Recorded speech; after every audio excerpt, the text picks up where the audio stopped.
लोग present perfect tense पढ़ेंगे। इससे पहले प्रेजेंट इंडेफिनिट, प्रेजेंट इम्परफेक्ट पढ़ा चुके हैं जी। प्रेजेंट इंडेफिनिट का रूल्स आप लोग जानते ही हैं, पहचान भी जानते हैं। जिस हिंदी वाक्य के क्रिया के अंत में ता है, ती है, ते है, रहे, वह प्रेजेंट इंडेफिनिट टेंस में आता है, जिसका रूल होता है सब्जेक्ट प्लस V1 या V5 plus object plus rest.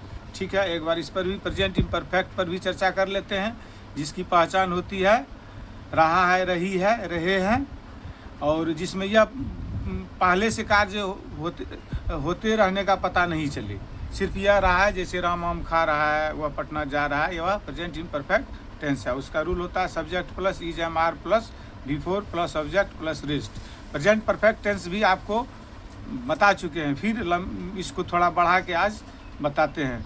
हम जानते हैं इसकी पहचान होती है जिस हिंदी वाक्य के क्रिया के अंत में चुका है, चुकी है, चुके हैं, चुका हूँ, आया है, गया है, आई है, गई है, या है, ई है, ए है आदि शब्द आते हैं। इतना इसलिए लिखे हैं कि आपको पहचान में कोई प्रॉब्लम नहीं हो। फिर इसका स्ट्रक्चर या रूल अब अलग से कर देते हैं। एफर्मेटिव सेंटेंस जो सामान्य सेंटेंस होता है, इसका रूल होता है subject plus has oblique has plus verb 3 plus object plus rest. जैसे भारत मैच जीत चुका है, India has won the match. फिर इसका निगेटिव होगा subject plus has oblique have plus note plus V3 plus object plus rest. Bharat match नहीं जीत पाया है या चुका है, सुनने में पाया है अच्छा लगता है, लेकिन यहाँ गोट का प्रयोग नहीं होगा, इसी का प्रयोग होगा। वोन का भी प्रयोग होगा।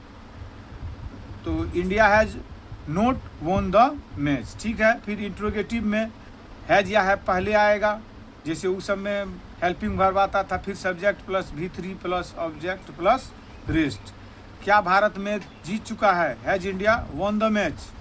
फिर निगेटिव इंट्रोगेटिव सेंटेंस जिसमें नहीं और क्या दोनों आता है, हैज या have plus subject plus note plus V3 plus object plus rest.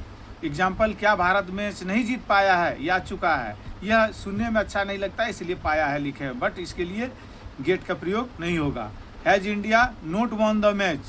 ठीक है, फिर से बताते हैं जो पहले सिंपल बता दिए थे। अब हम लोग चलते हैं कि WH फैमिली का मतलब क्या होता है। WH फैमिली में मेनली 7 वर्ड आते हैं, जिसमें से हमेशा प्रश्न ही नहीं होता है। वेयर जब कहाँ रहेगा तब प्रश्न है, और जब जहाँ रहेगा तब प्रश्न नहीं है। व्हेन जब कब रहेगा तब प्रश्न है, जब व्हेन का मतलब जब रहेगा तो प्रश्न नहीं होगा। व्हाट ऑलवेज प्रश्न है, व्हाई प्रश्न है, उसके बाद हुम किसको जब रहेगा तब प्रश्न है, जिसे रहेगा या जिसको रहेगा तब प्रश्न नहीं है। हुज मतलब किसका रहेगा तब प्रश्न है, और जिसका रहेगा तब प्रश्न नहीं है। विच मतलब कौन जब रहेगा तब प्रश्न है, और जब जो रहेगा तब प्रश्न नहीं है। इट मीन्स कि WH फैमिली में 7 वर्ड मेनली होते हैं। अब WH फैमिली जिसमें लगा रहेगा उसका क्या रूल होगा। WH फैमिली प्लस हैज या have plus subject plus V3 plus object plus rest. जैसे भारत मैच क्यों जीत चुका है, वह has India won the match. उसके बाद निगेटिव WH फैमिली, जिसमें WH फैमिली भी रहेगा, क्वेश्चन भी रहेगा और नोट भी रहेगा।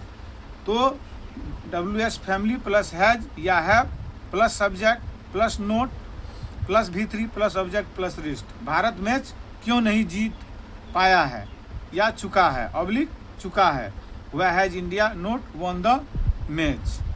अब यहाँ पर आपको याद रखना है कि यहाँ प्रश्नवाचक चिन्ह देना है जब ये क्वेश्चन मार्क देना है। ये बात आपको याद रखना है। क्वेश्चन मार्क यहाँ नहीं पढ़ा है, क्वेश्चन मार्क आपको देना है।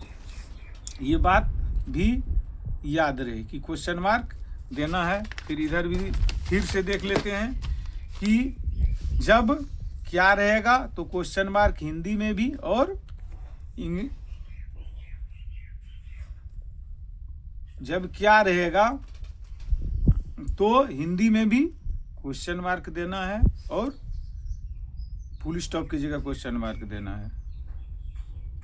यहाँ भी क्वेश्चन मार्क हिंदी में भी देना है और इंग्लिश में भी देना है, ये याद रहे। ठीक है।